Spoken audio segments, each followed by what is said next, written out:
ஆண்டவராகிய இயேசு கிறிஸ்துவின் ஈடுகணியற்ற நாமத்தினாலே உங்கள் அனைவரையும் அன்போடு கூட வாழ்த்துகிறேன். I'd like to welcome you all in the mighty name of Jesus. தேவன் தாமே நமக்கு ஒரு புதிய ஓய்வு நாளை கொடுத்து அவரை ஆராதிக்கும்படியாய் நம்மை அழைத்து வந்திருக்கிறார். God has given us another Sabbath day to worship and glorify His name.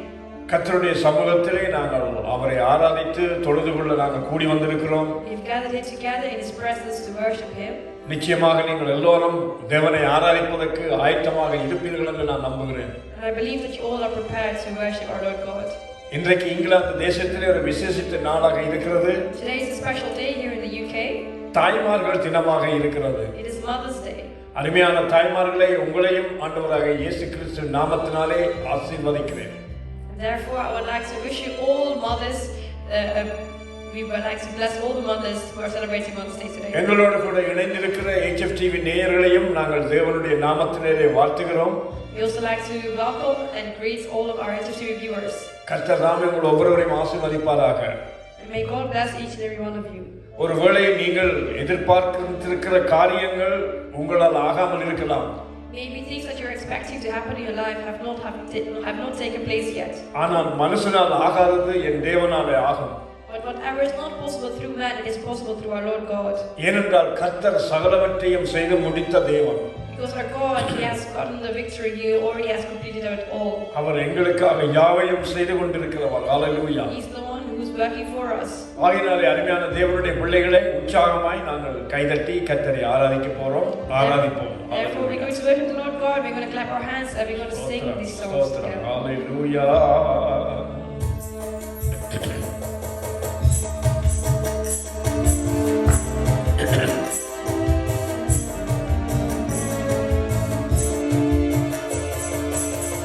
ஆகாதது எதுவும் இல்ல, உம்மால் ஆகாதது எதுவும் இல்ல. பாடுவோம். ஆகாதது எதுவும் இல்ல, உம்மால் ஆகாதது எதுவும் இல்ல. அகிலம் அனைத்தையும் உண்டாக்கி ஆடுகின்றேன், அகிலம் அனைத்தையும் உண்டாக்கி ஆடுகின்றேன். ஆகாதது எதுவும் இல்ல, உம்மால் ஆகாதது எதுவும் இல்ல.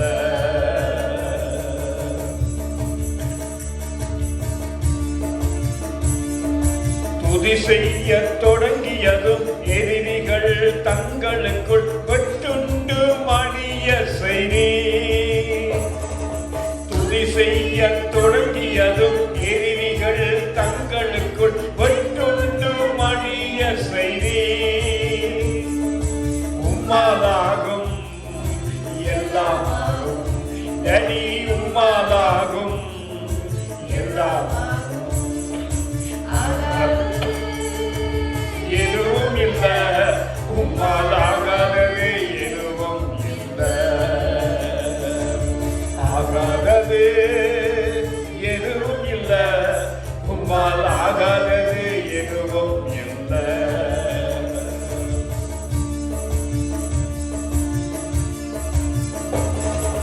அலங்கார வாசலிலே அலங்கோலம் உடவன் என்று நடந்தானே இயேசு நாமத்தில். அலங்கார வாசலிலே அலங்கோலம் உடவன் என்று நடந்தானே இயேசு நாமத்தில். உம்மாலாகும் எல்லாமாகும், தனி உம்மாலாகும் எல்லாமாகும். ஆகாதது எதுவும் இல்ல, உம்மால் ஆகாதது எதுவும் இல்ல. ஆகாதது எதுவும் இல்ல, உம்மால் ஆகாதது எதுவும் இல்ல.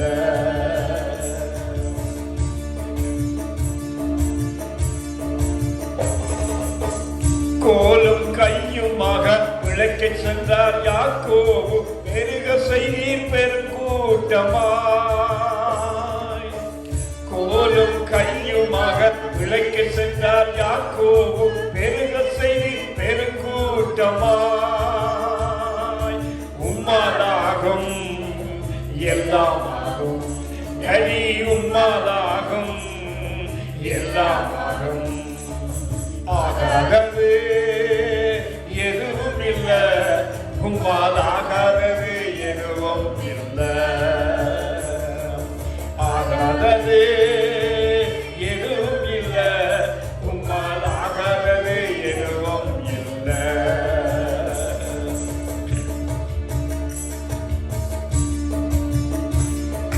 கண்ணீரை கண்டதாலே கல்லறைக்கு சென்றவனை கரம் பிடித்து தூக்கி விட்டே. கண்ணீரை கண்டதாலே கல்லறைக்கு சென்றவனை கரம் பிடித்து தூக்கி விட்டே. உம்மாலாகும் எல்லாமாகும் டடி, உம்மாலாகும் எல்லாமாகும்.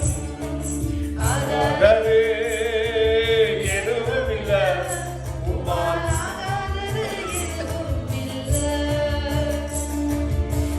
ஆகாதது எதுவும் இல்லை, உம்மால் ஆகாதது எதுவும் இல்லை. அகிலம் அனைத்தையும் உண்டாக்கியாளுகின்றேன், அகிலம் அனைத்தையும் உண்டாக்கியாளுகின்றேன். ஆகாதது எதுவும் இல்லை, உம்மால் ஆகாதது எதுவும் இல்லை. ஆகாதது எதுவும் இல்லை, உம்மால் ஆகாதது எதுவும் இல்லை. ஹல்லேலூயா. ஆண்டவரே கர்த்தாவே, உம்மால் ஆகாதது காரியங்கள் எதுவுமே இல்லையப்பா. ஆண்டவரே, உமக்கு இல்லை என்று சொல்லுகிற வார்த்தை உம்மிடத்திலே இல்லையப்பா. ஹல்லேலூயா.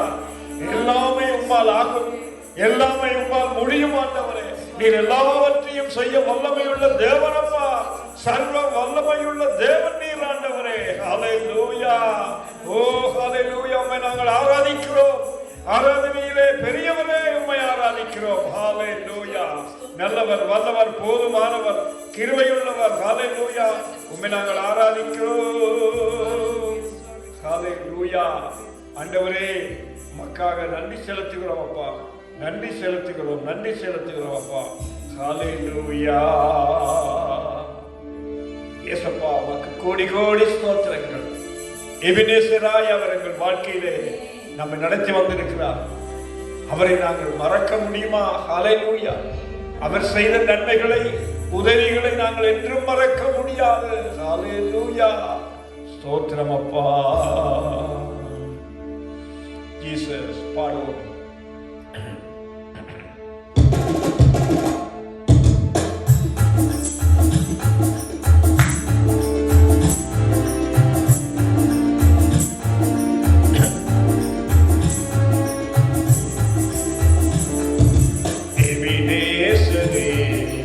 ஆராதனை என் துணையாளரே, ஆராதனை எபினேசரே, ஆராதனை என் துணையாளரே, ஆராதனை மறப்பேனோ மது அன்பை, நான் மறப்பேனோ மது அன்பை, மண்டியிடுவேனும் பாதத்திலே, மண்டியிடுவேனும் பாதத்திலே. எபினேசரே, ஆராதனை என் துணையாளரே, ஆராதனை எபினேசரே, ஆராதனை என் துணையாளரே, ஆராதனை.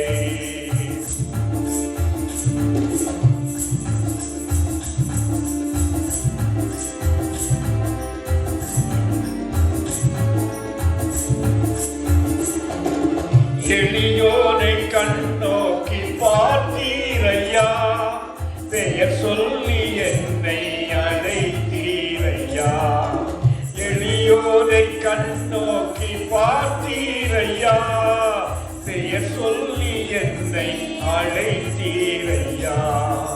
உம்மை விட்டு எங்கோ நான் சென்ற போதும், உம்மை விட்டு எங்கோ நான் சென்ற போதும், என்னை தேடி என் பின்னே வந்த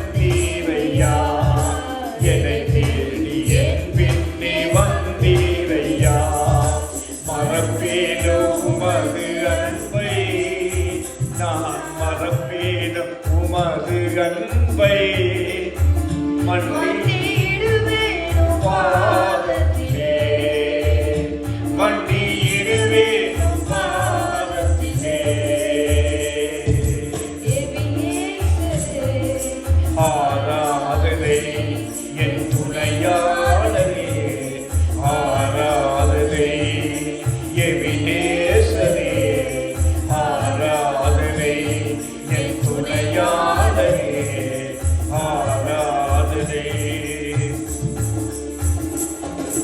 நீரின் மேல் வைத்த உன் கிருபையினால் நிர்மூலமாகாமல் காத்தீரையா நீரின் மேல் வைத்த உன் கிருபையினால் நிர்மூலமாகாமல் காத்தீரையா கடுங்கோபத்தால் என்னை அடித்தாலுமே கடுங்கோபத்தால் என்னை அடித்தாலுமே கனிவாக என்னை நின்றேற்றினீரே கனிவாக என்னை நின்றேற்றினீரே மறப்பேனோ உமது அன்பை நான் மறப்பேனோ உமது அன்பை மன்னிடுவேனும் பாதத்திலே மன்னிடுவேனும் பாதத்திலே எபினேசரே ஆராதனை என் துணையாளரே ஆராதனை எபினேசரே ஆராதனை என் துணையாளரே ஆராதனை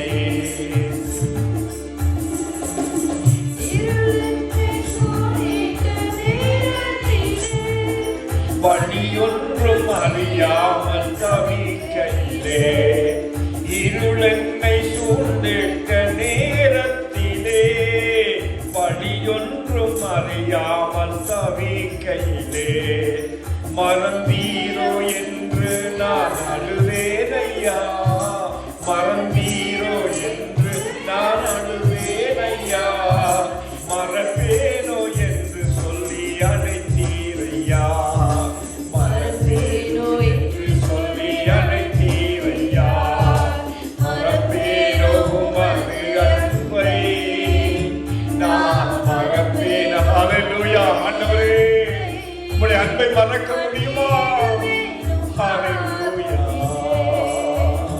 மன்னிடுவேன் பாதத்திலே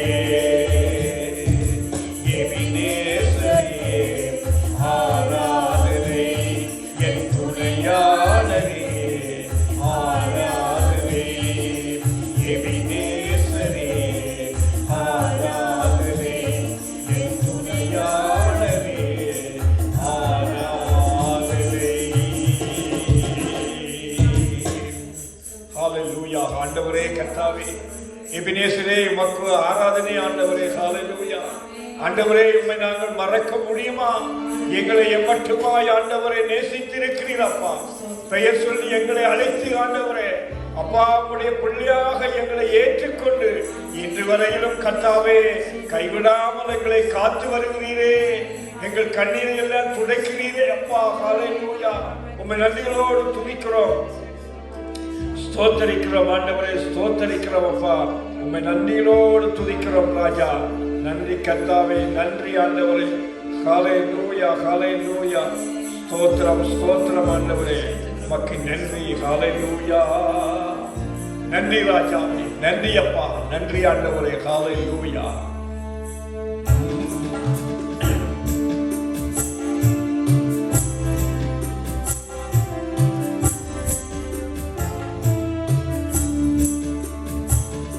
எனக்காகவே யாவையும் செய்து முடித்தீர் நன்றி நன்றி ஐயா என் பாவங்கள் யாவையும் சுமந்து கொண்டீரே நன்றி நன்றி ஐயா எனக்காகவே யாவையும் செய்து முடித்தீர் நன்றி நன்றி ஐயா என் பாவங்கள் யாவையும் சுமந்து கொண்டீரே. நன்றி நன்றி ஐயா. நினைப்பதற்கும் ஜெபிப்பதற்கும் அதிகமாக தருபவரே. நினைப்பதற்கும் ஜெபிப்பதற்கும் அதிகமாக தருபவரே. எனக்காகவே யாவையும் செய்து முடித்தீர். நன்றி நன்றி ஐயா.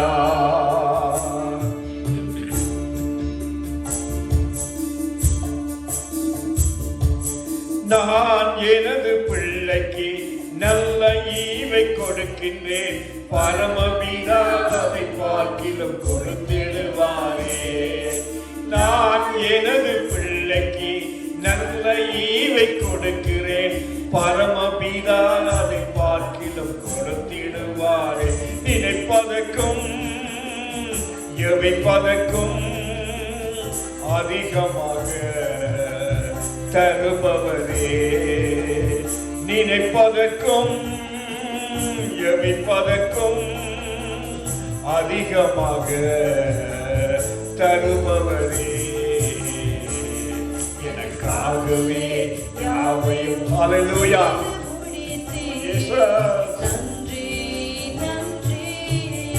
ஆமாப்பா. என் பாவங்கள் யாவையும் சுமந்து கொண்டீரே. நன்றி நன்றி ஐயா.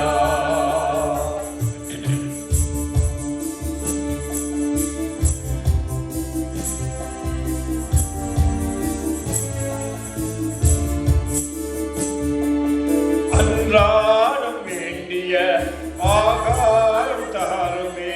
தீமை என்னை அணுகாமல் காக்கும் தேவனே. அன்றாடம் வேண்டிய ஆகாரம் தாருமே. தீமை என்னை அணுகாமல் காக்கும் தேவனே. நினைப்பதற்கும் ஜெபிப்பதற்கும் அதிகமாக தருபவரே.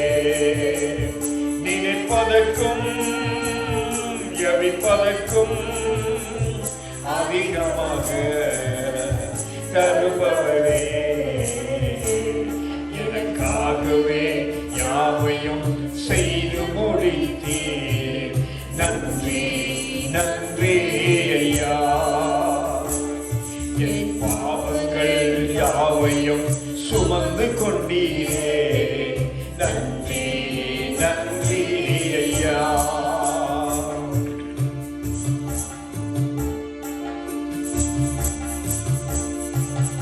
ஆபிரகாமை அழைத்தீரே. ஆசீர்வாதம் கொடுத்தீரே. அதுபோல என்னையும் ஆசீர்வதியும். ஆபிரகாமை அழைத்தீரே. ஆசீர்வாதம் கொடுத்தீரே. அதுபோல என்னையும் ஆசீர்வதியும். நினைப்பதற்கும் ஜெபிப்பதற்கும் அதிகமாக தருபவரே. நினைப்பதற்கும் ஜெபிப்பதற்கும் அதிகமாக தருபவரே. எனக்காகவே யாவையும் செய்து முடிப்பீர். நன்றி நன்றி ஐயா. என் பாவங்கள் யாவையும் சுமந்து கொண்டீரே. நன்றி நன்றி ஐயா. எனக்காகவே யாவையும் செய்து முடித்தீர். நன்றி நன்றி ஐயா. ஆண்டவரே கர்த்தாவே, எங்களுக்காக ஆண்டவரே எல்லாவற்றையும் நீர் சிலுவையிலே செய்து முடித்தீர் அப்பா. என்னுடைய பாவங்கள் சாபங்கள் ரோகங்கள் எல்லாவற்றையும் ஆண்டவரே உம்முடைய சரீரத்திலே நீர் சுமந்து தீர்த்தீர் ஆண்டவரே கர்த்தாவே. அப்பா ஆண்டவரே உமக்கு நாங்கள் நன்றி சொல்லுகிறோம் அப்பா. நன்றி சொல்லுகிறோம். நீர் எங்களுக்காக செய்து முடித்த ஒவ்வொரு நன்மையாய் நாங்கள் நினைத்து பார்க்கிறோம் ஆண்டவரே. உம்முடைய சமூகத்திலே கர்த்தாவே நன்றிகளோடு உம்மை நாங்கள் துதிக்கிறோம், உம்மை ஆராதிக்கிறோம். ஆண்டவரே, நீர் நல்லவராகவே இருக்கிறீர் அப்பா. நாங்கள் நினைப்பதற்கும் வேண்டுவதற்கும் மிகவும் அதிகமாய் கிரியை செய்ய வல்லமையுள்ள தேவனாய் இருக்கிறீர். உம்மை நன்றிகளோடு துதிக்கிறோம், நன்றிகளோடு ஸ்தோத்தரிக்கிறோம் ஆண்டவரே. ஹல்லேலூயா, உமக்கு நன்றி, கோடி கோடி நன்றி ஆண்டவரே. ஹல்லேலூயா, நன்றி தகப்பனே. ஆண்டவரே, இந்த மாலை வேளையிலும் ஆண்டவரே உம்முடைய வார்த்தைகளை ஆண்டவரே நாங்கள் தியானிக்க போகிறோம் அப்பா. இது எங்களுக்காக நீர் ஆயத்தப்படுத்தியிருக்கிறோம். உம்முடைய வார்த்தைகளை உம்முடைய ஆணிகள் பாய்ந்த கரங்களிலே நான் அர்ப்பணித்து ஜெபிக்கிறேன் ஆண்டவரே. நீதாமே கர்த்தாவே வார்த்தைகளை எங்களுக்கு நீ பெற்று தரும்படியாக நான் ஜெபிக்கிறேன். ஆசீர்வதித்திரளும் ஆண்டவரே, வந்த பிள்ளைகள் ஒவ்வொருவரையும் நீர் ஆசீர்வதிக்கும்படியாக நான் ஜெபிக்கிறேன். எங்கள் ஆண்டவராகிய இயேசு கிறிஸ்துவின் நாமத்திலே ஜெபிக்கிறேன் அப்பா. மகளை உம்முடைய கரத்திலே ஒப்புக் கொடுக்கிறேன் ஆண்டவரே. கர்த்தாவே, மொழிபெயர்க்கிற வேளையிலும் தேவ ஞானத்தினால் நிரப்பும்படியாக ஜெபிக்கிறேன். தெய்வீக பலத்தினால் இடைகட்டும்படியாக ஜெபிக்கிறேன். இயேசுவின் நாமத்திலே ஜெபிக்கிறேன் ஜீவனுள்ள நல்ல பிதாவே. ஆமென், ஆமென், ஆமென். ஹல்லேலூயா. அருமையான தேவனுடைய பிள்ளைகளை, இந்த நாளிலும் வேதத்தில் இருந்து ஒரு வேத பகுதியை நாங்கள் வாசிக்க போகிறோம். Yes, we dear beloved children of God, we're going to meditate upon the word of God. எபேசியர் 6ஆம் அதிகாரம் 21வது வசனத்தை நான் உங்களுக்காக வாசிக்கிறேன். I'm going to read from Ephesians chapter 6 verse 21. அன்றியும் எனக்கடுத்த காரியங்களும் என் சுக செய்திகளும் உங்களுக்கு தெரிய விரும்பும்படி அவைகளை எல்லாம் நமக்கு பிரியமான சகோதரனும் கர்த்தருக்குள் உண்மையுள்ள ஊழியக்காரனுமாய் இருக்கிற தீகிக்கு உங்களுக்கு அறிவிப்பான்.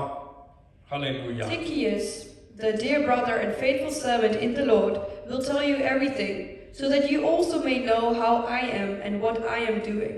எனக்கு அருமையான தேவனுடைய பிள்ளைகளே, My dearly beloved children of God, இந்த நாளிலும் நாங்கள் தேவனுடைய வார்த்தைக்கு ஆதாரமாக வாசித்த வசனத்திலே இந்த செய்தியின் தலைப்பு என்னவென்றால் உண்மையுள்ள ஊழியக்காரன். so upon reading this verse that we just read, the title of today's sermon is The Faithful Servant. பவுலுடைய எழுதிய இந்த நிருபங்களை நாங்கள் பார்க்கிற பொழுது, In this book written by Paul, when we look at it, அவர் தீமோத்தேயுவை குறித்து அறிமுகம் செய்கிற பொழுது அங்கே சொல்லுகிறார், உத்தமமான உண்மையுள்ள ஊழியக்காரன் என்று சொல்லுகிறார். so he's talking about Tychicus. He's saying that he's a dear brother and faithful servant in the Lord. அதுபோல தீத்துவை நாங்கள் பார்க்கிறோம். தீத்துவை பொறுத்தவரையிலே அவர் சொல்லுகிறார், உண்மையுள்ள உத்தமமான ஊழியக்காரன் என்று சொல்லுகிறார். So even when he's talking about Titus, he's saying that he was a dear brother and faithful servant. இங்கே நாங்கள் பார்க்கிறோம், தீகிக்கு என்று சொல்லக்கூடிய இந்த ஊழியக்காரனை அவர் பார்த்து சொல்லுகிறார், உண்மையுள்ள ஊழியக்காரன் என்று சொல்லுகிறார். So in the same way about Tychicus, he's saying that he's the dear brother and faithful servant in the Lord. கர்த்தருக்குள் உண்மையுள்ள ஊழியக்காரன் என்று சொல்லி அவர் அறிமுகப்படுத்துகிறார். He's introducing him as a faithful servant in the Lord. அப்படி என்றால் அருமையான தேவனுடைய பிள்ளைகளே, If it's like that, my dearly beloved children of God, நாங்கள் தேவனுடைய ஊழியக்காரராக இருக்கக்கூடிய ஒவ்வொருவரும் உண்மையுள்ள ஊழியக்காரராக இருக்க வேண்டும். அருமையானவர்களே, so we as servants of God, we all are required to be faithful. ஏனென்றால் வேதம் இப்படியாக சொல்லுகிறது. Because the word of God says like this. 1 கொரிந்தியர் 4:2 வாசித்து பாருங்கள். அங்கே வேத வசனம் சொல்லுகிறது, உண்மை உள்ளவன் என்று காணப்படுவது அவனுக்கு அவசியம் என்று சொல்லப்படுகிறது. Now in 1 Corinthians chapter 4 verse 2 it says, now it is required that those who have been given a trust must prove faithful. அதாவது ஒரு ஊழியக்காரன் என்பவன் உண்மை உள்ளவனாய் இருக்க வேண்டும் என்பது அவசியம் என்று வேதம் உங்களுக்கு காண்பிக்கிறது. It says that it is required that those who have been given a trust must prove faithful. பவுலடிகள் தன்னை குறித்து அறிமுகப்படுத்துகிற பொழுது, தீமோத்தேயுவுக்கு அறிமுகப்படுத்துகிற பொழுது சொல்லுகிறார், When Paul was introducing himself to Timothy, he said, என்னை பலப்படுத்துகிற நம்முடைய கர்த்தராகிய இயேசு கிறிஸ்து என்னை உண்மை உள்ளவன் என்று எண்ணி இந்த ஊழியத்துக்கு என்னை ஏற்படுத்தினார் என்று சொல்லுகிறார். He said, I thank Christ Jesus our Lord, who has given me strength, that he considered me trustworthy, appointing me to his service. அப்படி என்று சொன்னால் ஒவ்வொரு ஊழியக்காரன் என்பவன் உண்மை உள்ளவனாக இருக்க வேண்டும். அதை தேவன் விரும்புகிறார். So from this we can learn that God desires for all of us to be faithful and trustworthy for him being his servants. பழைய ஏற்பாட்டு பரிசுத்தவானை நாங்கள் பார்க்கிறோம். அங்கே மோசேயை குறித்து தேவன் சாட்சி கொடுக்கிறார். என்ன?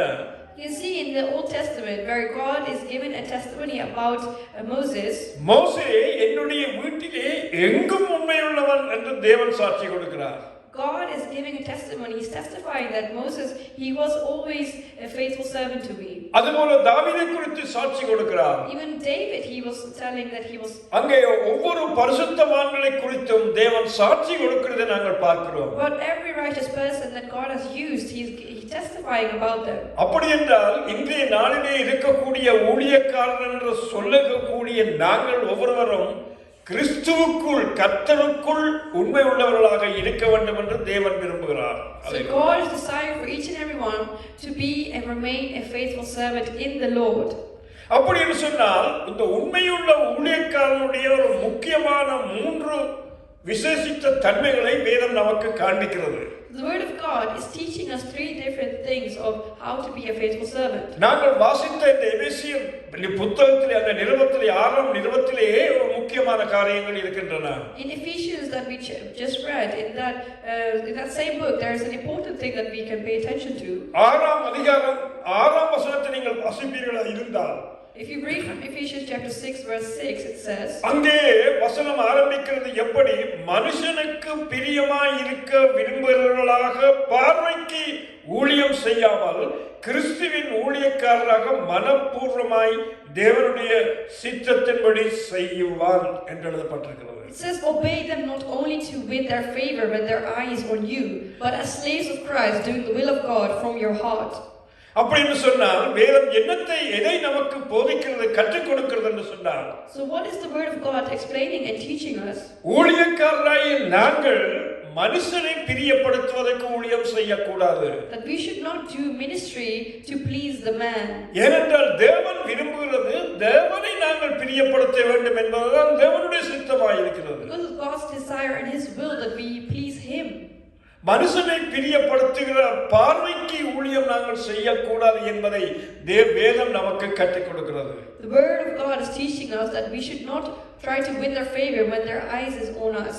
ஒரு உண்மையுள்ள ஊழியக்காரன் எப்படி இருப்பான்? So how will a faithful servant be like? வேத வசனத்தின்படி சபையிலே வேதத்தை போதிப்பான். He will preach the gospel and the word of God as it's written. வேதம் சொல்லுகிறது. The word of God says. கர்த்தர் சொல்லுகிறார். Jesus said. கர்த்தருடைய வார்த்தை சொல்லுகிறது. The Lord's word says. என்ற வார்த்தைகளை உபயோகித்து தான் வேத வசனத்தை அங்க போதிப்பார். So you will only speak by using the word of God. ஏனென்றால் அதுதான் தேவனுக்கு பிரியமாய் இருக்கிறது. Because that is what God desires. மோசேயினுடைய வாழ்க்கையை பாருங்கள். Look at the life of Moses. மோசே இத்தனை லட்சம் மக்களை வழிநடத்தி கொண்டு வருகிற பொழுது when Moses was guiding and leading these thousands of people out of Egypt. அங்கே பாருங்கள் அந்த ஜனங்கள் எல்லாம் மோசேக்கு விரோதமாக எழும்புகிறார்கள், முறுமுறுக்கிறார்கள். They started to murmur and they started to stand against Moses. ஆனாலும் மோசே அந்த ஜனங்களுக்கு பிரியமாக ஒரு வார்த்தை கூட பேசவில்லை. But Moses did not speak in favor of those people. அந்த ஜனங்களை அழிக்க போகிறேன் என்று தேவன் சொல்லுகிறார். Because God said that He is going to destroy the people. ஆனாலும் மோசே தேவனிடத்திலே மன்றாடுகிறார். என்ன தெரியுமா? But Moses, he was fighting and debating at God. தெய்வமே இந்த ஜனங்களை நீர் அழைத்துக் கொண்டு இவ்வளவு தூரம் வந்துவிட்டு இந்த இடத்திலே அழிப்பீராக இருந்தால், he was arguing with God, saying that if you were able to lead these people out of Egypt, இந்த ஜனங்கள் உம்மை குறித்து என்ன நினைப்பார்கள், என்ன சொல்லுவார்கள்? What will they think about you if you just punish them and try to destroy them when you brought them out of Egypt? ஆனபடியால் இந்த ஜனங்களை நீர் அழிக்காமல் இந்த ஜனங்களுக்கு ஆறுதல் செய்யும் என்று சொல்லி மோசே ஜெபிக்கிறார். He was praying to God and he was asking him, please do not destroy your people, but save them and give them. இதுதான் ஒரு உண்மையுள்ள ஊழியக்காரனுடைய நிலை. அருமையானவர்களே, This is the state of a faithful servant. பாருங்கள் அந்த 7-8 வசனத்தை வாசித்து பாருங்கள். If you read verses 7 and 8, அடிமையானவனானாலும் சுயதீனமானவனானாலும் அவனவன் செய்கிற நன்மையின்படி கர்த்தரிடத்தில் பலனை அடைவான் என்று அறிந்து மனுஷனுக்கென்று ஊழியம் செய்யாமல் கர்த்தருக்கென்று நல்மனதோடு ஊழியம் செய்யுங்கள் என்று திரும்ப பவுலடிகள் அங்கே எழுதுகிறார். Again, Paul is writing here, serve wholeheartedly as if you were serving the Lord, not people, because you know that the Lord will reward each one for whatever good they do, whether they are slave or free.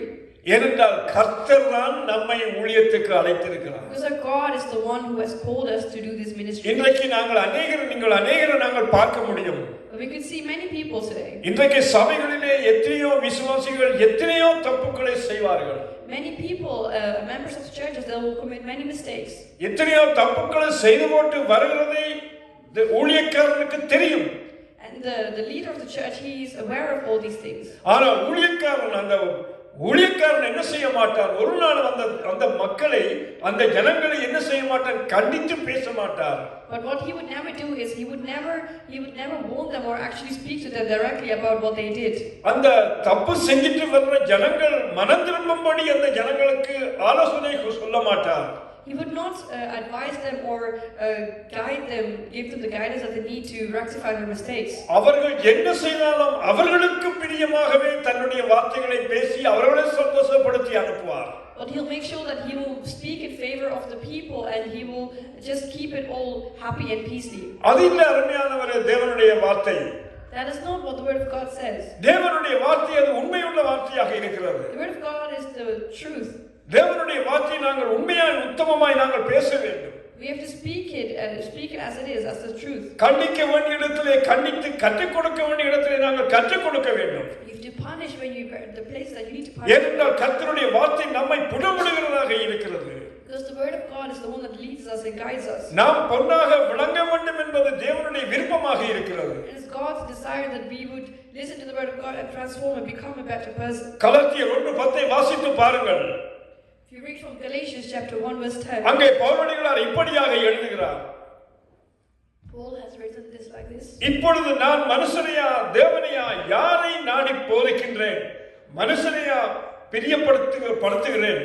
நான் இன்னும் மனுஷனை பிரியப்படுத்துகிறவனாய் இருந்தால் நான் கிறிஸ்துவின் ஊழியக்காரன் அல்லவே என்று சொல்லி அவர் பேசுகிறார். அருமையானவர்களே, He says, am I not trying to win the approval of human beings or of God?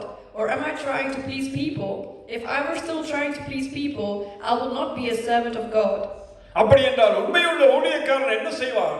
So what would a faithful servant of God do? எந்த நிலையிலும் மனுஷனை பிரியப்படுத்த அவன் விரும்ப மாட்டான். He would never desire to favor the people. இன்றைக்கு ஒரு சில ஊழியர்கள் மனுஷனை தங்கள் வசப்படுத்துவதே அவர்களுடைய ஊழியமாக இருக்கிறது. But these days it seems to be the ministry to please people and to make sure they are all happy. தங்களுக்கு ஒரு கூட்டத்தை அவர்கள் உருவாக்கி அவர்களுடைய ரசிகர்களாக இவர்கள் இருக்கிறார்கள். They would create their own groups and make sure that the communities that they are their entertainer, that they are pleasing them. இந்த கடைசி நாட்களிலே நாங்கள் अनेक ஊழியக்காரரை நாங்கள் பார்க்கிறோம். In these last days we can see this in many places. ஆனால் இதனுடைய முடிவு நிச்சயமாக ஒரு நாளைக்கு உண்டு. But for everything there will be an end.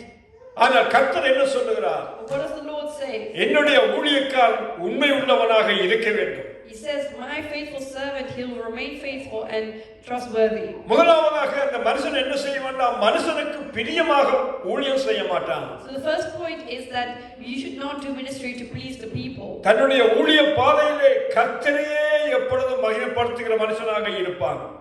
My faithful servant will always make sure to glorify the Lord's name. இரண்டாவதாக, secondly, சுய மகிமையை தேடான். You should not try to gain personal glory. அதாவது தனக்கு சொந்த ஒரு மகிமையை அவன் தான் தேடான் ஒருபோதும். So the faithful servant will never try to gain personal glory. எல்லா மகிமையும் என் தேவன் ஒருவருக்கே என்று சொல்லி தேவனுக்கே சகல மகிமையும் செலுத்துவார். So he will make sure that all the glory will be given to the Lord and not to himself. ஆண்டவராக இயேசு கிறிஸ்து சொல்லுகிறார் பாருங்கள், யோவான் 7:8-18 வாசித்து பாருங்கள். Our Lord Jesus Christ says here in John chapter 7 verse 18. சுயமாய் பேசுகிறவன் தன் சுய மகிமையை தேடுகிறான். தன்னை அனுப்பினவரின் மகிமையை தேடுகிறவனோ உண்மையுள்ளவனாய் இருக்கிறான். அவனிடத்திலே அநீதி இல்லை என்று ஆண்டவராக இயேசு கிறிஸ்து சொல்லுகிறார். Whoever speaks on their own does so to gain personal glory, but he who seeks the glory of the one who sent him is a man of truth. There is nothing false about him. இன்றைக்கு நீங்கள் பள்ளிக்கூடங்களிலே பார்ப்பீர்கள் என்றால் இன்றைக்கு அநேக ஊழியக்காரர்கள் தங்களுடைய சுயத்தையே பெருமையாக பேசுவார்கள். You can see in many churches these days that the leaders of the church, they talk about their own personal glories. நம்மை ஊழியத்துக்கு அழைத்தவரை நம்முடைய ஊழியத்திலே மகிமைப்பட வேண்டியவருக்குரிய மகிமையை செலுத்த மாட்டார்கள். They do not pay the glory that is deserved to our Lord God, who is the one who called them to do this ministry. ஆனால் வேதம் திட்டமும் தெளிவாக சொல்லுகிறது. But our Lord Jesus Christ speaks here clearly. சுயமாய் பேசுகிறவன் தன் சுய மகிமையை தனக்கு தேடுகிறான்.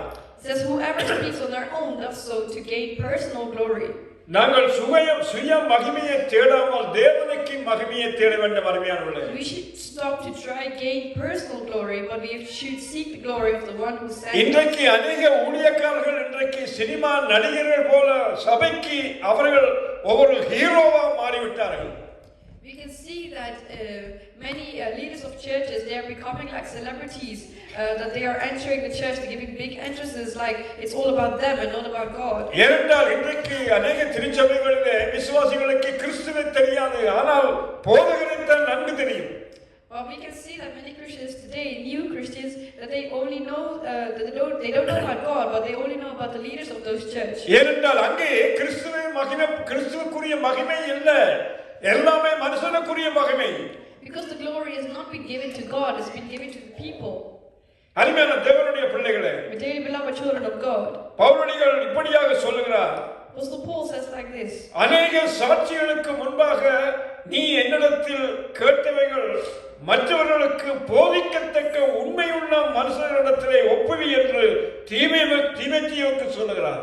And the things you have heard me say in the presence of many witnesses, entrust to reliable people who will also be qualified to teach others. அப்படின்னு சொன்னால் பவுலடிகள் என்ன சொல்லுகிறார்? நீ என்னிடத்திலே கற்றுக்கொண்டவைகளை உண்மையுள்ள மனுஷர்கள் போதிக்கத்தக்க உண்மையுள்ள மனுஷர்களிடத்திலே நீ அதை ஒப்புவி என்று சொல்லி அவர் கட்டாயப்படுத்துகிறார். அருமையானவர்களே, He's saying that our witnesses should entrust to reliable people who will also be qualified to teach others. ஏனென்றால் தேவனுடைய வார்த்தை எப்படி உள்ள வார்த்தை, உண்மையும் உத்தமமான வார்த்தைகள். Because the word of God is the truth. அந்த வார்த்தைகளை பேசுகிறவர் உண்மையுள்ள மனுஷனாக இருக்க வேண்டும். And the man who's speaking those words should be speaking the truth, and he should be faithful. மறைந்து போன மகாத்மா காந்தி ஒரு முறை சொன்னாராம். Mahatma Gandhi said, சொன்னாராம், என்ன தெரியுமா, எனக்கு கிறிஸ்துவை பிடிக்கும். He said, I like Christian. ஆனா கிறிஸ்தவர்களை பிடிக்காதுன்னு சொன்னார். He said he likes Christ, but not the Christians. ஏனென்றால் கிறிஸ்து உண்மையுள்ளவர்தான். Because Christ is the truth. ஆனால் அந்த கிறிஸ்துவை போதிக்கிற கிறிஸ்தவர்கள் உண்மை இல்லாதவர்கள் என்று சொன்னாராம். But the Christians who are preaching about Christ, they are not real, they're fake. அண்மையில் ஒரு சகோதரன் சொல்லுகிறார். And another man said, கர்த்தர் நல்லவர் என்று சொல்லி போதிக்கிறவர்கள் இருக்கிறார்கள். He said there are people say that God is good. ஆனால் அவர்கள் ஒருவருமே நல்லவர்களாக இல்லையே என்று சொல்லுகிறார். But they themselves are not good.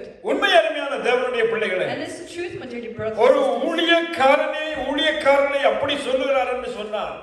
If a man of God, a servant of God is saying this, நம்மை பார்க்கிறதான உலகம் நம்மை பார்த்து என்ன சொல்லும்? so what will the world say looking at us? ஆனபடியால் அருமையான தேவனுடைய பிள்ளைகளே, But my dearly beloved children of God, நாங்கள் எந்த வேளையிலும் எந்த நேரத்திலும் at all times, எங்களுக்குரிய சுயத்தை நாங்கள் தேடாமல், மகிமையை தேடாமல், we should not try to gain personal glory. எப்பொழுதும் நாங்கள் என்ன செய்தாலும், அதாவது வேதம் சொல்லுகிறது, நீங்கள் எதை செய்தாலும் தேவனுடைய நாம மகிமைக்கென்று செய்யுங்கள் என்று வேதம் சொல்லுகிறது. It says whatever you do, make sure you give glory to the Lord. நாங்கள் பாடுகிற பாடல்களாய் இருந்தாலும் சரி, துதியாய் இருந்தாலும் சரி, எதுவாய் இருந்தாலும் அந்த இடத்திலே தேவனுடைய நாமம் ஒன்று மகிமைப்பட வேண்டும். அருமையானவர்களே, Be it from the songs that we sing, the praise that we give, and the words that we share, making sure that it will be for the glory of the Lord. என்னுடைய ஞானம் எதுவும் இல்லை அருமையானவர்களே. Because I myself do not have any wisdom. எல்லாவற்றையும் நமக்கு தந்தவர் நம்முடைய கர்த்தர். It is my God who has given this knowledge. அவர் நம் மூலமாக மகிமைப்பட வேண்டும், அதுதான் நம்முடைய விருப்பம். He should be glorified through me. அதுதான் ஆண்டவராக இயேசு கிறிஸ்துவினுடைய வாழ்க்கையில நாங்கள் பார்க்கிறோம். And that is what we can see in the life of Lord Jesus Christ. அவர் சொல்லுகிறார், நான் எப்பொழுதும் பிதாவோடு கூட என்னோடு இருக்கிறபடியால் அவருக்கு பிரியமானதையே நான் செய்கிறேன் என்று சொல்லுகிறார். He says, because I'm always engaging with my Father, I am able to preach the gospel and stay true to Him. அவருடைய மாதிரிகளை நீங்கள் கவனித்து பாருங்கள். If you pay attention and be careful with what the words He speaks, அவர் ஒருபோதும் கூட தன்னுடைய விருப்பத்தின்படி அவர் எங்கும் சென்றதில்லை, எந்த ஊழியமும் செய்ததில்லை. He has never done any ministry according to His own desires. எந்த ஊழியத்திலும் எந்த இடத்துக்கு அவர் செல்வதாக இருந்தாலும் பிதாவினிடத்திலே வேண்டிக் கொண்டு பிதாவினுடைய உத்தரவோடு கூட தான் அவர் கடந்து செல்கிறார். He would always make sure that he would make decisions according to God's desire, His Father, and not his own. அங்கே லாசரு மரித்து போய் இருக்கிற பொழுது அந்த இடத்துக்கே போகிறார். When Lazarus had passed away, when he was on his deathbed, Jesus went to him. அவர்தான் அங்கே அந்த அற்புதத்தை செய்ய போகிறார். He is the one who's going to perform this miracle. அவர்தான் மரித்த லேசருவை எழுப்ப போகிறார். He is going to resurrect Lazarus from the dead. ஆனாலும் அவர் அந்த இடத்திலே நின்று என்ன ஜெபிக்கிறார்? But what is he praying when he went to see Lazarus? பிதாவே, நீர் என்னுடைய ஜெபங்களை கேட்டதற்காக நான் உமக்கு நன்றி சொல்லுகிறேன். He said, Lord, my Father, I thank you for listening to my prayer. என்னுடைய இந்த ஜெபத்தை நீர் கேட்டு எனக்கு உத்தரவு கொடுக்க போறதுக்காக உமக்கு ஸ்தோத்திரம். I give you thanks that you are listening and that you are going to give the answers to my prayer. ஏனென்றால் அந்த இடத்திலே அவர் தனக்குரிய மகிமையை அவர் சேர்க்கவே இல்லை, கேட்கவில்லை. Because he didn't ask for any personal glory in that situation. ஆம், அருமையான தேவனுடைய பிள்ளைகளே, Yes, my dearly beloved children of ஒரு God. உண்மையுள்ள ஊழியக்காரன் தன்னை எப்பொழுதும் எந்த இடத்திலும் தன்னை தாழ்மையாக்க காண்பிப்பான். Because a true faithful servant of God, he would always remain humble in all ஏனென்றால் situations. எல்லா மகிமையும் தேவனிடத்திலே வந்ததென்று சொல்லி தேவனுக்கே மகிமையை செலுத்துவான். Because he is giving the glory and all the honor to the Lord God. உண்மையுள்ள ஊழியக்காரன் இரண்டாவதாக சுய மகிமையை தேடான். Secondly, a faithful servant will not try to gain personal glory. மூன்றாவதாக Thirdly, அவன் என்ன செய்வான்? வேண்டுதலோடு தனக்கு தேவையான எல்லாவற்றுக்காகவும் விழித்துக் கொண்டிருப்பான். it says that with this in mind, pray in the Spirit on all occasions, all kinds of prayers and requests. எபேசியர் 6:18 வாசித்து பாருங்கள். If you read from Ephesians chapter 6 verse 18, எந்த சமயத்திலும் சகலவிதமான வேண்டுதலோடும் விண்ணப்பத்தோடும் ஆவியினாலே ஜெபம் பண்ணி அதன் பொருட்டு மிகுந்த மன உறுதியோடும் சகல பரிசுத்தவான்களுக்காகவும் பண்ணும் வேண்டுதலோடும் விழித்துக் கொண்டிருப்பான் என்று எழுதப்பட்டிருக்கிறது. it says, and pray in the Spirit on all occasions with all kinds of prayers and requests. With this in mind, be alert and always keep on praying for all the Lord's people. உண்மையுள்ள ஊழியக்காரனுடைய அடுத்த நிலை என்ன தெரியுமா? What would be the next point of a faithful servant? அவனுடைய எந்த சமயத்திலும் எந்த வேளையிலும் In whatever situations he might be in, எந்த மனுஷனுக்கும் அவன் கை நீட்ட மாட்டான். he will not stretch out his arms for anyone else. எனக்கு இதை கொடுங்கள் என்று சொல்லி ஒரு நாளும் கேட்க மாட்டான். He will not ask the God for எல்லாவற்றையும் எல்லா வேளையிலும் வேண்டுதலோடும் ஜெபத்தோடும் தேவனுக்கு தெரியப்படுத்துவான். He will always pray in the spirits with all kinds of prayers and requests. அது மட்டுமல்ல, Not only that, அதன் பொருட்டு என்ன செய்வான்? மிகுந்த மன உறுதியோடு கூட தேவ சமூகத்திலே விழித்துக் கொண்டிருப்பான். it says he will always be alert and always keeps on praying for the Lord's people. ஏனென்றால் என்னை அழைத்தவர் தேவன் தானே. Because the one who has called me is my Lord God. அவர் என்னை போஷிப்பார். He will fulfill my needs. எனக்கு தேவையான எல்லா தேவைகளையும் அவர் சந்திப்பார். He will meet all my needs that I will have. அவர் யெகோவா ஈராக இருக்கிறார். He is Jehovah Jireh. என்னுடைய தேவைகள் யாவற்றையும் அவர் அறிந்தவராய் இருக்கிறார். He knows all of our needs. என்னுடைய நாவிலே இருந்து வார்த்தைகள் பிறப்பதற்கு முன்பதாகவே அவர் எல்லாவற்றையும் அறிந்திருக்கிறார். He has known about everything even before I have spoken it. ஆகினால் அருமையான தேவனுடைய பிள்ளைகளே, Therefore, my dearly beloved children of God, கர்த்தர் நமக்கு எல்லாவற்றையும் செய்ய வல்லமை உள்ளவர் என்பதை நம்பி, and because he believed that God is able to do everything in his life, எந்த மனுஷனிடத்திலும் எதையும் அவன் எதிர்பார்க்க மாட்டான். he would never expect anything from people. கர்த்தர் என்னை நித்தமும் நடத்துவார். Because he believes that God will our always lead him. நித்தமும் என்னை நடத்தி என்னை வழிநடத்தி என்னை போஷிக்க வல்லமை உள்ளவர். Because we know that he is powerful enough to guide us and provide our needs every single day. ஏனென்றால் வேதவசனம் இப்படியாக சொல்லுகிறது. Because the word of God says like this. அவர் வாக்குத்தத்தம் பண்ணினவர் உண்மையுள்ளவராய் இருக்கிறாரே என்று வேதவசனம் சொல்லுகிறது. The word of God says that he who promised is faithful. அல்லாமலும் நம்முடைய நம்பிக்கையை அறிக்கையிடுவதில் அசைவில்லாமல் உறுதியாய் இருக்க கடவோம். வாக்குத்தத்தம் பண்ணினவர் உண்மையுள்ளவராய் இருக்கிறாரே என்று எபிரேயர் 10:23 நாங்கள் வாசிக்கிறோம். In Hebrews chapter 10 verse 23 it says, "Let us hold unswervingly to the hope we profess, for he promised is faithful." எனக்கு அருமையான தேவனுடைய பிள்ளைகளே, My dearly beloved children of God, நானும் நீங்களும் இந்த பூமியிலே கர்த்தருக்கு முன்பதாக சாட்சிகளாய் வாழ வேண்டும். அருமையானவர்களே, so you and me, we have to live as faithful servants and as testimonies for God. கர்த்தர் நம்மை அனுதினமும் அவர் போஷித்து வழி நடத்துகிறார். Because God, He's fulfilling our needs every single day. எங்களுடைய தேவைகள் எல்லாவற்றையும் அவர் சந்திக்கிறார். And He is meeting all of our needs. அப்படி சில வேளைகளில் சில தேவைகள் சந்திக்கப்படாவிட்டாலும் But even if sometimes your needs are not being met, அவர் நம்மை போஷித்து காத்து வழி நடத்துவார். அருமையானவர்களே, just believe that He will meet your needs. நாங்கள் மனுஷனுக்கு முன்பாக கை நீட்டி நிற்க வேண்டிய அவசியம் இல்லை. We do not have to stretch out our arms to other people. ஒரு உண்மையுள்ள ஊழியக்காரன் எப்பொழுதும் கர்த்தரையே நோக்கி பார்ப்பான். A faithful servant, he would always look upon the face of the Lord and seek Him. அவன் தன்னுடைய விருப்பங்கள் எல்லாவற்றையும் தேவன் ஒருவருக்கு தெரிவித்துக் கொண்டிருப்பான். He would just keep on telling his needs to the Lord. பொறுமையோடு காத்திருப்பான். And he would wait patiently. மன உறுதியோடு காத்திருப்பான். And he would persevere and stand strong. அன்னாளை பாருங்கள், Look at Hannah. தன்னுடைய வாழ்க்கையில இருந்த தேவையை அந்த தேவனுடைய ஆலயத்திலே சென்று அங்கே மன்றாடுகிறார். So we can see that Hannah went to the church and she was praying. அன்னாளுடைய வாயிலிருந்து எந்த வார்த்தைகளும் வெளிவரவில்லை. She didn't speak a single word. ஆனாலும் அந்த சகோதரனுடைய உள்ளத்திலே இருந்த அந்த வேதனையை தேவன் அறிந்தார். But our Lord Jesus Christ, He knew what she was going through. அங்கே ஆலயத்திலே இருந்த ஆசாரியர் சொல்லி அனுப்புகிறார், என்ன உன்னுடைய விண்ணப்பம் கேட்கப்பட்டிருக்கிறது, இனிமேல் கவலையோடு இருக்க வேண்டாம், கர்த்தர் உன்னை ஆசீர்வதிப்பார் என்று சொல்லுகிறார்.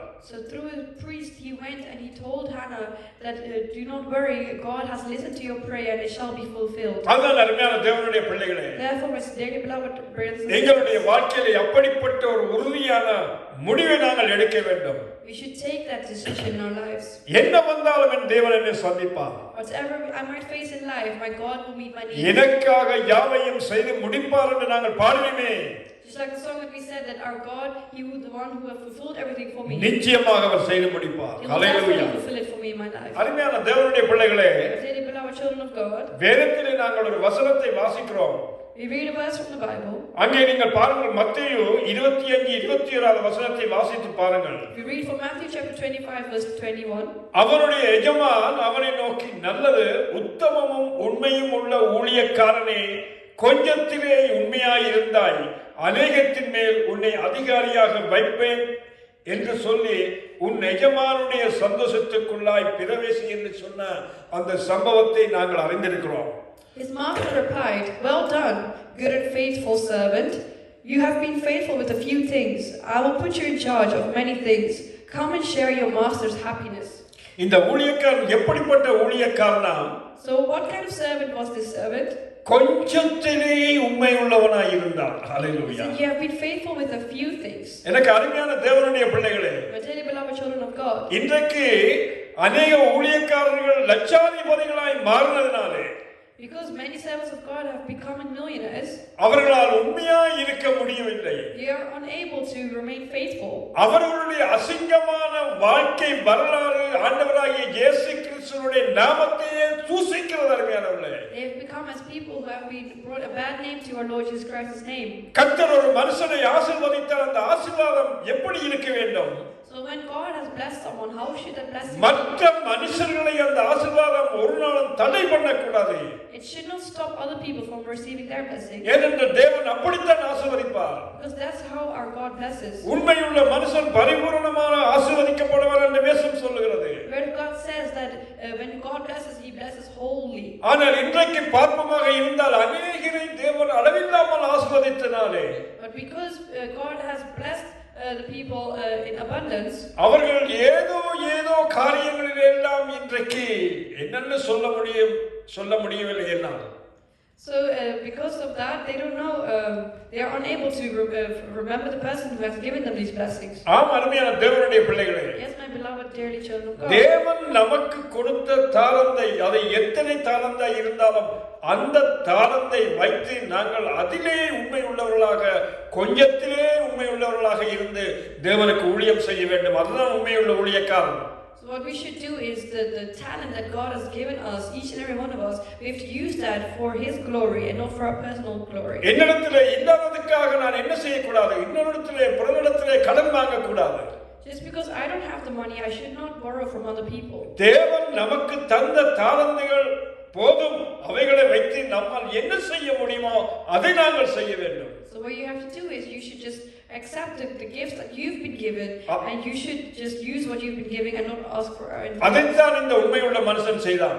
That is what this faithful servant did. அதிலேதான் தேவன் பிரியப்பட்டார். And that is what God got happy about. அங்கேதான் தேவன் பார்க்கிறார், நீ கொஞ்சத்திலே உண்மையுள்ளவனாய் இருந்தாயே மகனே. He was pleased about it because he said, you have been faithful in a few things. இதோ என்னுடைய சந்தோஷத்துக்குள்ள நீ பிரவேசி என்று சொல்லுகிறார். So he said, you got the permission now to enter this. எனக்கு அருமையான தேவனுடைய பிள்ளைகளே, Dearly beloved children of God, இந்த நாளிலே தேவன் நம்மோடு கூட பேசுகிறார். God is speaking to us. இன்று இரவு தேவன் நம்மோடு கூட நம்மிடத்திலே வருவாராக இருந்தால், If God was returning today, தேவன் நம்மை பார்த்து சொல்ல முடியுமா?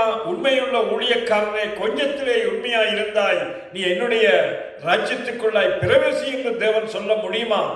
would God be able to look at you and say that, oh my faithful servant, you have been faithful in a few things? அல்லது நான் இப்படியெல்லாம் ஆண்டவரே துரோகம் பண்ணிட்டேன் என்று சொல்லி நாங்கள் தேவனிடத்திலே சொல்லுவோமா? Or would we say, oh God, we have committed many mistakes in our lives? இருக்கிறதிலே தேவன் நமக்கு கொடுத்ததிலே நாங்கள் உண்மையுள்ளவர்களாக இருப்போம். We should try and to remain faithful with what we've been given. தேவன் நம்மை இழங்கொள்ளாமல் போக மட்டும் ஆசீர்வதிப்பார். God will bless us. கொஞ்சத்திலே நாங்கள் உண்மையுள்ளவர்களாக இருக்கிறோம். We are able to remain faithful in. அருமையான தேவனுடைய பிள்ளைகளே, Dearly beloved children of God, உண்மையுள்ள ஊழியக்காரன் எப்படி இருப்பான்? how will a faithful servant be? அவன் மனுஷனுக்கு பிரியமாக வாழ வேண்டாம். He would not please the people. தேவனுக்கு பிரியமானவைகளை செய்வான். He would do things that would please God. தன்னுடைய சுயத்தை விரும்ப மாட்டான். He would not want personal glory. தேவனுடைய மகிமையை விரும்புவான். He would want the glory of God. என்னுடைய தேவைகள் எல்லாவற்றையும் இவன் தேவன் சந்திப்பார் என்று சொல்லி தேவ சமூகத்திலே காத்திருப்பான். So he would wait at the feet of God, knowing that God will fulfill his needs. அப்படிப்பட்ட மனுஷன் உண்மையுள்ள ஊழியக்காரனாக இருக்கான். And that is the faithful servant that God is looking for. நாங்கள் எந்த நிலையிலே இருக்கிறோம் என்பதை நாங்கள் ஒவ்வொருவரும் ஆராய்ந்து பார்ப்போம். We should reflect and look at our own lives and see what kind of servants we are. நான் ஒருவரையும் நியாயம் தீர்க்கவில்லை. I am not here to judge anyone. நம்மை நாமே நிதானித்தால் நாம் நியாயம் தீர்க்கப்படும். If we judge ourselves, we shall not be judged. எனக்கு அருமையான தேவனுடைய பிள்ளைகளே, Dearly beloved children of God, உங்களுக்காக நான் ஜெபிக்க போகிறேன். I would like to pray for you. எங்களை அன்பாய் நேசிக்கிற நல்ல ஆண்டவரே, இந்த அருமையான நல்ல மாலை பொழுதுக்காக உம்மை நன்றிகளோடு துதிக்கிறோம். Dear Heavenly Father, Lord, we thank you for this beautiful afternoon. கர்த்தாவே, இந்த நாளிலும் நீர் தந்த வார்த்தைகளுக்காக ஸ்தோத்திரம் ஆண்டவரே. Lord, we thank you for the words you've spoken to us today. அப்பா, என்னையும் ஆண்டவரே, நம்மோடு கூட இருக்கக்கூடிய விசுவாச குடும்பங்கள் ஒவ்வொருவரையும் ஒப்புக் கொடுத்து ஜெபிக்கிறேன். Lord, I'm offering ourselves and the people here, oh Father, into your hands. ஆண்டவரே, உம்முடைய வருகையிலே நாங்கள் சந்திக்கிற பொழுது உண்மையுள்ள ஊழியக்காரன் என்று சொல்லுகிற அந்த வார்த்தை எங்கள் செவிகளிலே கேட்க வேண்டும் ஆண்டவரே. Lord, we pray, oh Father, that when you come back, oh Lord, Father, to get us, that we will hear that we have been faithful servants, Lord. நாங்கள் உம்மை முகமுகமாய் சந்திப்பதற்கு நம்மை ஆயத்தப்படுத்தும்படியாக நான் ஜெபிக்கிறேன். Lord, I pray, oh Father, that we each prepare ourselves to meet you once எங்கள் குறைகளை நிறைவாக்குவீராக. Lord, may you fulfill all of our weaknesses. எங்கள் ஆண்டவரும் இரட்சகரும் மீட்பருமாகிய இயேசு கிறிஸ்துவின் ஈடு இணையற்ற நாமத்திலே ஜெபம் கேட்டு நிற்கிறேன் என் ஜீவனுள்ள நல்ல பிதாவே. In the name of the Lord Jesus Christ, I pray. ஆமென். ஹல்லேலூயா, ஹல்லேலூயா, ஸ்தோத்திரம். ஹல்லேலூயா, ஸ்தோத்திரம் ஆண்டவரே.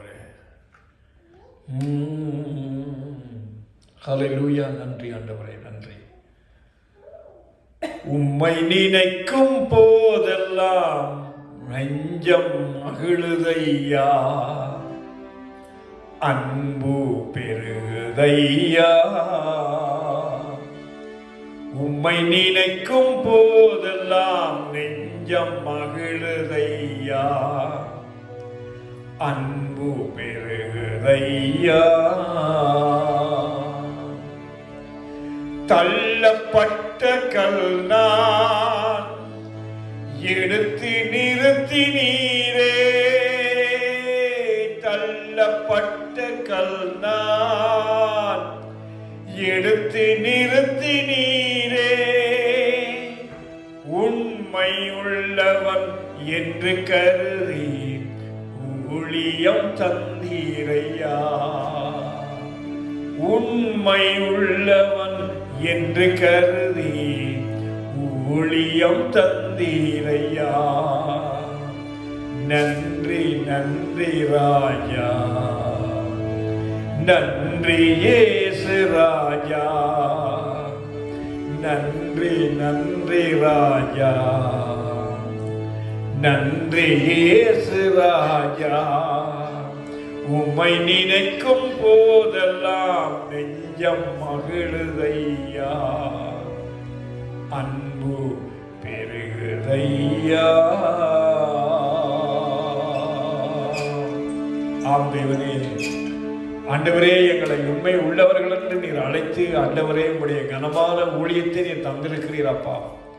எங்களுடைய ஊழியங்களின் நிமித்தம் உம்முடைய நாமம் தூசிக்கப்படாதபடிக்கு கர்த்தாவே எங்களை உண்மையும் உத்தமமுமான ஊழியக்காரர்களாக நிறுத்துவீராக. எங்களை உடைய சமங்களிலே ஒப்புக் கொடுத்து நான் ஜெபிக்கிறேன் அப்பா. நீர் அழைத்த தேவனுடைய பிள்ளைகள் ஒவ்வொருவரும் கர்த்தருடைய பார்வையிலே ஆண்டவரை உண்மை உள்ளவர்களாக இருக்கிறேன், உதவி செய்வீராக. ஆண்டவரே, உம்முடைய சமூகத்திலே எங்களை அர்ப்பணிக்கிறேன், இயேசுவின் நாமத்திலே பிதாவே, ஆமென். நாங்கள் எல்லோருமாய் சேர்ந்து சொல்லுவோம். என் ஆத்துமாவே கர்த்தரை ஸ்தோத்திரி, என் முழு உள்ளமே அவருடைய பரிசுத்த நாமத்தை ஸ்தோத்திரி. என் ஆத்துமாவே கர்த்தரையே ஸ்தோத்திரி, கர்த்தர் செய்த சகல உபகாரங்களையும் என்றென்றும் மறவாதே. ஆமென், ஆமென். அப்படியாக தேவ ஆசீர்வாதத்துக்காக நாங்கள் ஜெபம் பண்ணுவோம்.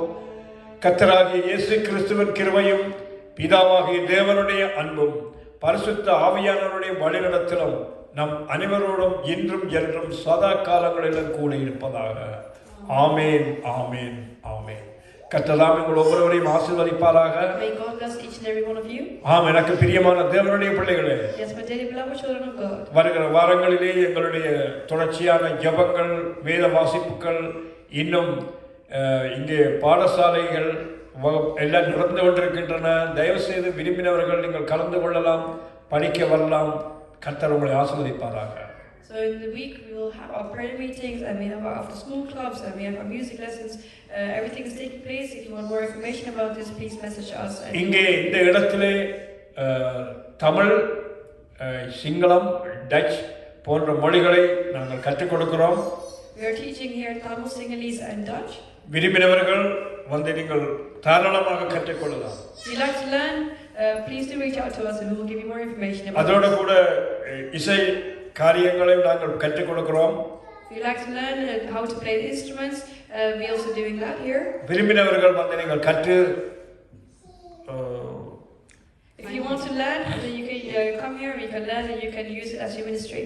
மீண்டும் உங்களை சந்திக்கும் வரை கர்த்தராகிய இயேசு கிறிஸ்துவினுடைய கிருபை உங்கள் அனைவரோடும் கூட இருப்பதாக. Until we meet again, may God's grace and mercy be with you. Amen, amen, amen. Amen.